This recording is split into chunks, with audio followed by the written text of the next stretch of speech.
नमस्कार, मी पंचाक्षरी स्वामी मंद्रूप, पत्रकार दैनिक संचार. आज आपण दक्षिण सोलापूर तालुक्यातील माळकोटे या गावात आलेलो आहोत. ब्रह्ममठ श्री पंचाक्षरी शिवाचार्य महास्वामीजी यांच्या पदप्रशाने पावन झालेल्या या नगरीमध्ये आपण एका प्रयोगशील शेतकरीच्या शेताकडे आलेलो आहोत. ते प्रयोगशील शेतकरी आहेत. या ठिकाणी आमचे श्री विवेकानंद सिद्धरामय्या स्वामी हे माळकोटचे एक प्रगतशील शेतकरी म्हणून ओळखले जातात. त्यांचं एकूण शेती 13.5 एकर आहे. या 13.5 एकर शेतीमध्ये ते दरवर्षी नवनवीन प्रयोग करतात. कमी क्षेत्रामध्ये जास्तीत जास्त उत्पादन घेण्यामध्ये त्यांचा हातखंडा आहे. त्यांनी यापूर्वी एका एकरामध्ये तब्बल 100 टन ऊस सुद्धा घेतलेला आहे आणि विक्रमी पद्धतीने या ठिकाणी द्राक्षाचं उत्पादन त्यांनी घेतलेलं आहे. या ठिकाणी माझ्या हातात जे आहे अद्रक, हे जे मसाल्याचे पदार्थ आपल्याला दिसत आहे याला आले सुद्धा म्हणतात. खरं तर हे अद्रकचे जे मुख्य क्षेत्र आहे हे कर्नाटक, आसाम, गुजरात या भागामध्ये हे पीक प्रामुख्याने घेतलं जातं. कारण या पिकासाठी उष्ण व दमट हवामान लागतो. विशिष्ट काळी कसदार जमीन लागतं, हवामान चांगलं लागतं. असं कोणतेही घटक या पिकासाठी या माळकोटेच्या भागामध्ये उपलब्ध नसताना सुद्धा केवळ आपल्या कल्पनाशक्तीच्या जोरावर कष्ट मेहनत घेऊन नवीन नवीन तंत्रज्ञान आणि पिकाचं योग्य व्यवस्थापन करून या ठिकाणी विवेकानंद स्वामी यांनी अवघ्या एका एकरामध्ये तब्बल 2 लाख रुपये खर्च करून 22 लाखाचं विक्रमी उत्पादन या अद्रकचे घेतलेलं आहे. आपण या ठिकाणी त्यांच्याशी संवाद साधू की नेमकं हे यश त्यांना कशा पद्धतीने मिळालेलं आहे. नमस्कार साहेब. नमस्कार. हे अद्रक खरं तर आमच्या दक्षिण सोलापूर असू दे, सोलापूर जिल्हा असू दे, या ठिकाणी नेहमी ऊसाचं शेती केलं जातं. कारण हे ऊसाचं क्षेत्र हे शेतकऱ्यांसाठी खूप काही त्रास देणारं पीक नसतं. एकदा लाईट, एकदा पाणी, एकदा बटन जर चालू केलं तर रात्रभर ते ऊसाला पाणी दिलं जातं. म्हणजे एकदम निवांत, कोणतेही कष्ट न करता, जास्त कष्ट न करता उत्पादन देणारं पीक म्हणून ऊसाकडे पाहिला जातो. सगळेजण ऊसाकडे वळत असताना तुम्ही मात्र हे कष्टाचं पीक म्हणजे नेहमी याला सतर्क राहावं लागतं, वेळेवर त्याला व्यवस्थापन करावं लागतं. असं हे उत्पादन असताना याची तुम्हाला कल्पना कसं सुचली की बाबा आम्ही अद्रकची लागवड या ठिकाणी माळकोटेमध्ये करावं? मी विवेकानंद सिद्धरामय्या स्वामी, माळकोटे, तालुका दक्षिण सोलापूर. मी 2 वर्ष अद्रक लावायचा प्रयत्न करत होतो, पण ते बियाचं रेट ते बघून जरा मागं सरकलो. गेल्या वर्षी जेव्हा मी फोन करून विचारलो, त्यांनी 30,000 रुपये टन त्या हिशोबाने देतो म्हणल्यावर मी सहज आणलो आणि लावलो. म्हणजे ह्याने एका व्यापाऱ्याकडून 30,000 रुपये टन अद्रक आणून त्यांनी या ठिकाणी या आपल्या शेतामध्ये लागवड केल्याचं ते सांगत आहेत. कुठून तुम्ही खरेदी केला ते? मी अजनाळे जिल्हा सोलापूर, सांगोला तालुका. सांगोला येथून त्यांनी एका व्यापाऱ्याकडून 1 टन अद्रक आणून या ठिकाणी त्यांनी लागवड केलेलं आहे. याचं लागवडीचा कालावधी साधारणतः मे महिन्यामध्ये असतो, मे ते जून महिन्यामध्ये असतो. तुम्ही नेमकं कुठल्या कालावधीमध्ये म्हणजे याची लागवड केलात? 19 जूनला. 19 जून 2025 लागण केलेली आहे. या पिकाचं नियोजन तुम्ही कसं केलं? मी जरा इथं गेल्या वर्षी आमच्या गावाला ते विज्ञान संत अंकुश पाटील यांनी इथं आमचे अमोक्षिद्ध देवालयामध्ये आलते. त्यांचं जरा मार्गदर्शन ऐकलं मी. जरा ऑर्गेनिक आणि कमी खर्चामध्ये खत कसं तयार करायचं त्यांचं हे मी त्यांच्याकडनं जर मार्गदर्शन घेऊन त्या हिशोबानं आम्ही करत गेलो. त्यामुळं माझं कमीत कमी 70% खतामध्ये बचत झालेली आहे. या पिकासाठी, या मसाल्याच्या पिकासाठी कुठले खत तुम्ही वापरलात? मी पोत्यामधलं खत तर अजिबात वापरले नाही. मी फक्त ते अंकुश पाटलांचं 1261 म्हणा, 19 म्हणा आणि 1340-13 त्यांचे ह्युमिक, त्यांचं कुठलं ते आपलं लाईम सल्फर 20 रुपये लिटर आम्ही तयार करतो त्यांच्या ह्याच्यानं. म्हणजे त्याच्यात बाकीचं औषध घेतलं तर 1000 रुपये लिटरच्या पुढे आहे सगळं. हम्म, हम्म, हम्म, मी 20 रुपयाचं औषध घेऊन त्याला 3-4 स्प्रे घेतलो हम्म, आणि खाली पण सोडलो हम्म. ड्रीपनं, म्हणजे ते आपलं कूज ते होऊ नये म्हणून. हम्म.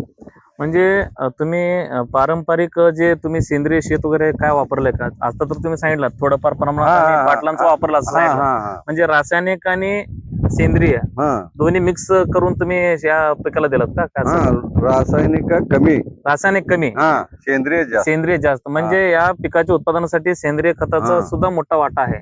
आणि 19-12 स्वतः घरात तयार करून केलो आम्ही. खत तयार केला खरा. हा, त्या खताला कोण डुप्लिकेट, आता आम्ही फॉस्फरिक ऍसिड घेतो, हा, आलं. हा, 3000 रुपये लिटर आहे, हा. 2000 रुपये लिटर आहे. हम्म. आम्ही आणतो त्यांच्याकडनं कमीत कमी हेड कटात आहे. हा.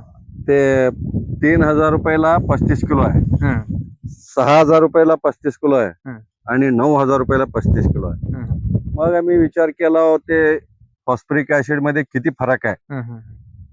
त्या हिशोबानं आम्ही ते आणून आम्ही स्वतः घरात खत तयार करून आम्ही शेतीला वापरत आहे. आता आमच्या शेतकरी बांधवांना, दक्षिण सोलापूरच्या शेतकरी बांधवांना जर अद्रक लागवड करायचं असेल तर पहिल्यापासून ते आपलं पिकाचं लागवड म्हणजे उत्पादन होईपर्यंत जे तुम्ही काही घटनाक्रम आहे ते थोडं सविस्तर सांगा.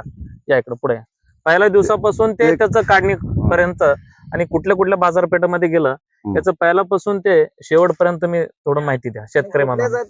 हा, या ठिकाणी आमचे विवेकानंद स्वामी आपल्याला अद्रकची लागवड कसं करावं, या अद्रकच्या लागवडीचा कालावधी किती दिवस आहे आणि या अद्रकच्या पिकाच्या वाढीसाठी कुठले कुठले खत वापरलेत हे पहिल्यापासून आणि लागणपासून ते काढणीपर्यंत सगळं डिटेल माहिती या ठिकाणी आपल्याला विवेकानंद स्वामी आपल्याला देतात. आपण जाणून घेऊया त्यांच्याकडून.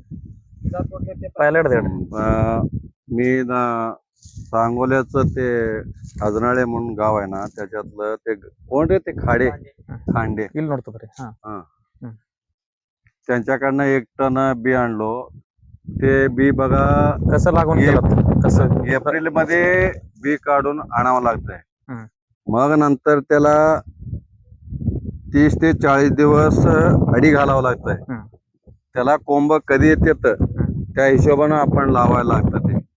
म्हणजे कमीत कमी 30 ते 40 दिवस जावं आणि ते लावताना कडक ऊन पाहिजे ते फुटण्यासाठी. मग एकदा फुटला ना, मग काय आता पुढं हे होतंय. नंतर मग ड्रेंचिंग हे ते सगळं डिटेल सांगा, म्हणजे काय काय केलं होतं. ड्रेंचिंग करायचं आणि त्याला जरा थ्रिप्सचा अटॅक आहे ते एक औषध घ्यायचं.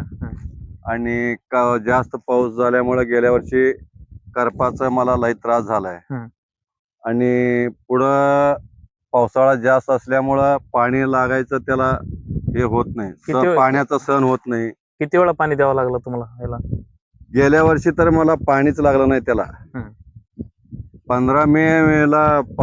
13 मेला पाऊस चालू झालाय, त्याच्यावरच त्याचं पीक आलंय. पुढं मग पाण्या हे ठिबक सिंचन, ठिबकवर मग पाऊस जास्त असल्यामुळं पाणी लागण्याची शक्यता होती. आई वडील मुलगा सगळं ते पाणी खोदून सोडायचं, हे करायचं. त्या हिशोबानं त्यांनी जरा वाचवले. आता अद्रकचं 1 एकर मध्ये लागवड करून त्याला कसं कसं संगोपन करावं, त्याचं नियोजन कसं करावं याची थोडी माहिती द्या शेतकऱ्यांना. 1 एकर जर लागवड केलं तर त्याला खत किती दिवसातून खत द्यावं लागतंय, किती दिवसातून पाणी द्यावं लागतंय हे थोडं सविस्तर सांगा आमच्या शेतकरी बांधवांना. शेतकऱ्यांना सांगतो त्याला बघा, पौर्णिमा, मी तरी पौर्णिमाला एक औषध, काय येऊ दे न येऊ दे, आणि अमावस्याला एक औषध हे कंपल्सरी स्प्रे दिलो कमीत कमी 3-4 महिने. मग हे पीक येतंय कमीत कमी 7 महिन्यात. तरी पण मी काय केलो, ह्या वर्षी जरा रेट कमी असल्यामुळं तसंच ठेवलो. सगळं काडी कचरा, ऊसाचं पाचड ते गोळा करून सगळी बेडवर झापून पाणी सोडत गप बसलो. मग पुढं जरा रेट वाढतंय म्हणल्यावर मग उन्हात कसं करायचं त्या हिशोबानं आम्ही केलं. जाऊ दे आता काय, वडिलांना म्हणलो जरा ऊसाला पाणी कमी पडू दे, त्याला जरा हे बघा हम्म. म्हणल्यावर मग वडील त्या उन्हाळ्यात कसं 3 तास लाईट 3 फेस हम्म. पाण्याचं लय Problem. हालत चाललं होतं. हम्म. त्याच्यात आमच्यात ते आप्पासाहेब काळे म्हणून जिल्हा परिषद सदस्य होते माझी. त्याने असं सर हे कसं पाण्याचं लय हे झालंय, टीसी एक जळालंय, कसं करतो अद्रक तरी असं आहे. त्यांनी काय म्हणला, माने मालकाला सांगतो. माजी आमदार दिलीप माने हा साहेब. दिलीप माने मालकाला सांगतो हम्म. तुम्हाला. आम्ही शुक्रवारी पाठवलो, नाही शनिवारी पाठवलो, सोमवारी आम्हाला टीसी दिले. बर. आमचे बाकीचे शेतकरी बी खुश, आम्ही बी खुश. हम्म. त्यांच्या ह्याच्यानं जरा आम्हाला म्हणजे चांगलं हे झालं. टीसी उपलब्ध झाल्यामुळे हा माझं पाण्याचं पाण्याची व्यवस्था झाली. पाण्याचं म्हणजे या ठिकाणी माजी आमदार आपले मंद्रुप जिल्हा परिषद गटाचे माजी सदस्य आप्पासाहेब काळे हे नेहमीच शेतकरी बांधवांच्या हम्म. प्रश्नासाठी धावून जात असतात, सोडवत असतात. या ठिकाणी ज्यावेळी या अद्रकला आणि या भागातील शेती पिकांना पाणी लाईट अभावी पाणी कमी पडत होतं, त्यावेळी जिल्हा परिषद सदस्य माजी आप्पासाहेब काळे यांनी तालुक्याचे माजी आमदार दिलीप माने साहेब यांना आवाहन केलं की या भागातील शेतकऱ्यांना लवकरात लवकर ट्रान्सफॉर्मर बदलून द्यावं, टीसी बदलून द्यावं अशी मागणी केली असता तात्काळ माने साहेबांनी याची दखल घेऊन वीज वितरण कंपनीला सूचना दिली. त्यामुळे या ठिकाणी वीज उपलब्ध झालं. त्यानंतर पुढे काय झालं? आणि पुढं मे झाल्यावर जून मध्ये जरा रेट वाढू लागला. म्हणजे अद्रकला कमीत कमी 90-80-90 जाऊ लागला किलोला. हा 1 किलो. 1 किलोला 80-90 रेट वाढू लागला. परत जरा पाण्याचं बी जरा हे झालं. मग जरा हे पुढं ते काय म्हणतात मोहरम आलं. मोहरमचं 1-4 दिवस सोडलं, लेबर मिळत नव्हते. मोहरम झाल्यावर येतो म्हणल्यावर चालू केलं. बघा 23 तारखेला माझं अद्रक काढणी चालू झालं. रोज टन पर्यंत माल जोत होत. पहिला स्टार्टला 130 किलोने गेलं आणि आता पुढं मग 140, 150, 160 पर्यंत गेलं. मग शेतात तरी माल लय शिल्लक दाखवू लागला अजून. मग पोरगा म्हणला लातूरला मार्केट आहे, तिथं जास्त खपत आहे. मग त्यांनी काय म्हणला एक चक्कर तिकडं मारू. मग तिकडे नेले. 162 रुपये किलोला भाव मिळाला तिथं. म्हणजे सोलापूर श्री सिद्धेश्वर सोलापूर कृषी उत्पन्न बाजार समिती आणि लातूर कृषी उत्पन्न बाजार समितीमध्ये यांनी येथील अद्रक पाठवलेलं आहे. अवघ्या एका एकरामध्ये 2 लाख रुपये खर्च करून तब्बल 22 लाखाचं विक्रमी उत्पादन या ठिकाणी विवेकानंद स्वामी साहेबांनी घेतलेलं आहे. त्यांनी हे पीक कुठनं आणलं? अजनाळे येथून. तिथनं 1 टन अद्रक आणून या ठिकाणी लागवड केलं. त्या 1% 7 महिने त्याचं व्यवस्थित त्याला वेळेवर खत दिलं, औषधे दिली, वेळेवर पाणी उपलब्ध करून दिल्यामुळे या भागामध्ये या शेतीला अद्रक पिकाचं सवय नाही. कारण मी मगाशी म्हणलो गुजरात, आसाम त्या भागामध्ये याचं जास्त उत्पादन होतं. मात्र या जमिनीला अशी कोणत्याही प्रकारचं सवय नसताना सुद्धा एका पिकामध्ये पारंपरिक शेतीला फाटा देत आपल्या शेतीमध्ये काहीतरी पिकामध्ये बदल केला तर उत्पादन वाढेल ही कोणगाठ मनाशी बांधून त्यांनी या ठिकाणी 1 एकर अद्रक लावण्याचं धाडस केलं. ज्यावेळी हिने अद्रक लावले त्यावेळी काही लोक म्हणत होते की बाबा हे काय येड्याचं तुम्ही प्रकार करताय, कारण ह्याला जे आवश्यक उष्ण आणि दमट हवामान आपल्याकडं कमी आहे आणि त्याला जे काही विशिष्ट पद्धतीचं जे काही जमीन लागतंय ते सुद्धा आपल्याकडे उपलब्ध नाही. तुम्ही कसं काय डेअरिंग केलं? तर विवेकानंद स्वामी साहेब त्यावेळी विवेकानंद स्वामी सांगितलं की मी नेहमीच प्रयोगशील शेती करत असतो. मी 1 एकरमध्ये 100 टन ऊस घेतलेला आहे, द्राक्षाचं उत्पादन घेतलेलं आहे विक्रमी, आणि अद्रकचं सुद्धा मी या ठिकाणी उत्पादन घेऊनच दाखवतो असं त्यांनी खूणगाठ बांधले. त्यांना त्यांचे वडील सिद्धरामय्या स्वामी असतील, त्यांचे सुपुत्र अजित स्वामी असतील आणि त्यांचे धर्मपत्नी मीनाक्षीताई स्वामी या सगळ्या कुटुंबानं दिवस रात्र या ठिकाणी वेळ दिला. 7 महिन्यामध्ये या पिकाचं व्यवस्थित संगोपन केलं, संवर्धन केलं. त्यामुळे पारंपरिक शेती करण्याबरोबर पारंपरिक शेतीमध्ये जे काही सेंद्रिय खत वगैरे आहे ते वापरून आणि काही प्रमाणामध्ये रासायनिक म्हणजे 25% रासायनिक आणि 75% सेंद्रिय खत वापरून त्यांनी या ठिकाणी विक्रमी उत्पादन घेतलेलं आहे. या ठिकाणी आमचे युवा शेतकरी अजित स्वामी आहेत, हे आपल्या भागातील शेतकऱ्यांना काय संदेश देतील? बरं, भागातील शेतकरी बांधवांना आवाहन करतो की तुमच्याही शेतामध्ये जर तुम्हाला अद्रकची लागवड करायचं असेल तर तुम्ही आमचे माळकोटेचे प्रगतशील शेतकरी विवेकानंद स्वामी साहेब यांच्याशी तुम्ही संपर्क साधा, त्यांची भेट घ्या. हे जर लागवड कसं करायचं, याला कुठल्या पद्धतीने आणि कशा पद्धतीने खत द्यायचं, औषधाचं मात्रा द्यायचं, पाणी किती वेळ सोडायचं, याचं पूर्ण ते तुम्हाला माहिती या ठिकाणी देतील. आणि पुन्हा एकदा मी या ठिकाणी आमचे प्रगतशील शेतकरी विवेकानंद स्वामी यांना मी शुभेच्छा देतो. येणाऱ्या काळामध्ये तुम्ही असंच मोठे नवनवीन प्रयोग करून आमच्या भागातील शेतकऱ्यांना एक नवी दिशा द्यावी. आमच्या भागातील शेतकरी ऊस आणि द्राक्षे केळीच्या पलीकडे येत नाहीत. त्यांना अशा नवीन नवीन म्हणजे विचार करा, 200 टन हे 200% उत्पादन मिळालं आहे. फक्त 2 लाख गुंतवणूक आहे, तर 22 लाख म्हणजे 200% जास्त फायदा मिळवून देणारं हे या ठिकाणी अद्रक आहे. खरं तर सर्दी खोकला असेल तर आपण आवर्जून हे गुणकारी औषधं म्हणजे कंदवर्गीय जे औषध आहे, आपण मसाला आपण चहा घेतो, अद्रकचे चहा पिला तर आपल्याला डोकेदुखी सर्दी दूर होते. आणि स्वयंपाकामध्ये एक आवर्जून वापरलं जाणार आहे हे या ठिकाणी हे पीक आहे. त्यामुळे मी सगळ्या शेतकरी बांधवांना विनंती करतो की तुम्ही दक्षिण सोलापूर तालुक्यामध्ये अद्रकची शेती करावं.